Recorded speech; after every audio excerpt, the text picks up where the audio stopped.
What is up, guys? It is Sam the Raid Man, back with yet another Raid Shadow Legends video. I've been out of town for the weekend, so we're back. I'm catching up on some of the news, and I guess maybe Friday, the day that I left, Plarium posted that we have some buffs incoming. And as you guys know, I'm like a super huge YouTuber. Everyone knows who I am. Very big on the scene. Plarium obviously watches all of my videos because they have been listening.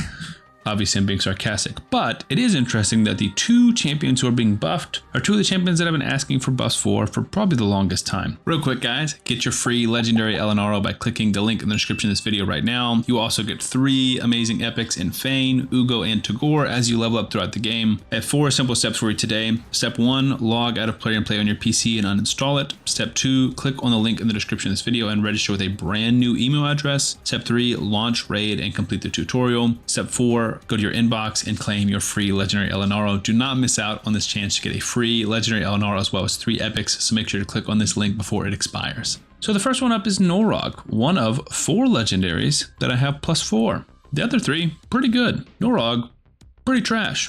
So let's take a look at his buff, or his upcoming buff, and see if he's going to be good. So right now, A1, 40% chance of block active skills, books to 60. He's defense based. A2, Ice Pillar AoE, places block debuffs or block buffs for 2 turns based on defense. This is a 4-turn, books to 3-turn cooldown. And that's it. That's his whole abilities, A1, A2. He's got a passive where he's immune to stun, freeze, and sleep. Decrease the damage taken by all allies that are under 1 or more buffs by 15%. So that's like a miniature strengthen if they have buffs. Decrease the damage taken by all allies that are under no active buffs by 25%. So if you have no buffs, you essentially have a strengthen 1. That's what Norog's passive does. That's it. 40% defense in dungeons, or is pretty good. You just wouldn't use him in a lot of dungeons. Block buffs is mainly used for Hydra. So 3-turn block buffs is okay, but that's kind of it. He hits okay hard, but not crazy. Even with the +4, I couldn't get a ton of damage out of him. So with his buff, block active skills on Norog's A1 is now twice as likely to land. So books to 80%, books to 100%, and then also decreases the duration of all buffs on the target. Decreasing buff duration, not huge, but definitely better than nothing. So we have the 100% block active skills and decreases buff duration. His A2 also applies a decreased defense as well as the existing block buffs, making it more impactful. I think that's really, really big. 3-turn cooldown, decreased defense, block buffs. To me, this is an upgraded Ugo. You don't get the cleanse from her, but you do get damage mitigation, and he does more damage than she does, and he's going to be defense based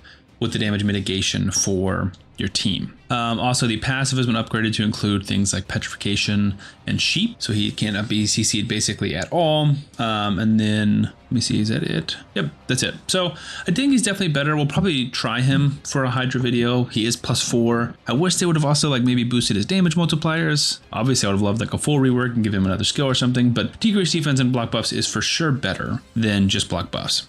So we'll try him out. And then the other champion, the #1 champion that I've been openly critical about, is Gallius Bloodcrest, the gigantic chicken man, who I have +1 because I pulled him twice. I'm that lucky.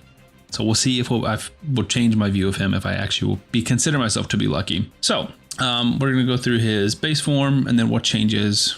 Let's see. AoE, A2, provoke, improved his damage output. That's it for this one.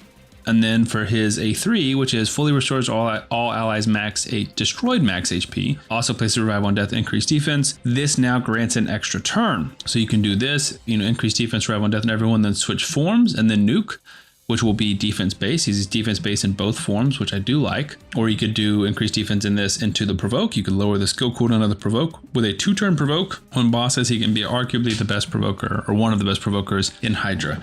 Now, the only reason I would say he's not the best is because I have a Laz who places provoke for 2 turns, and that is not based off of a hit. So that won't care about Poison Cloud, and that won't care about affinity, but Gallius's will.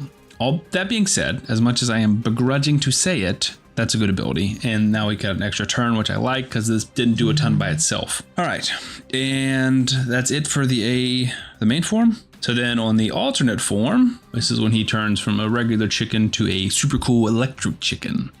The A2 places decreased defense and hits pretty hard. Decreased defense cannot be resisted anymore, which is cool. If you're just using him as a nuker, that's cool. If you're using him as a provoker, you still need accuracy. I do not like that inconsistency, especially with Mythicals. Mythicals, it would not be broken to have a champion that is completely, does not need accuracy, cannot be resisted on any of his abilities, but we're not going to pick and choose. The damage multiplier is also increased from this, and it hits okay right now. And then this one, Sonic Torture, this one hits another AoE. We'll ignore 20% defense if they have no buffs, and this will also ignore block damage. then grants an extra turn. Is that true? If so, that'd be very, very cool.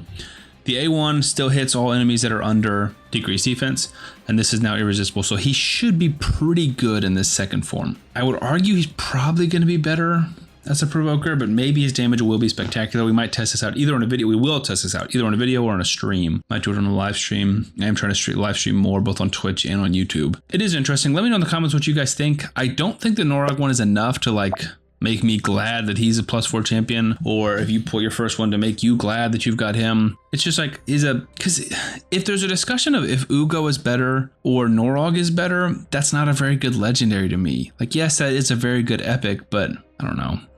Maybe he can be big on teams with no revivers. So maybe I'm just being cynical. Let me know, do you guys think these buffs are enough? And I guess follow-up question, who is the champion you want to see buffed the most inside of Raid? So subscribe to the channel for more daily Raid content, and I will see you guys on the next one.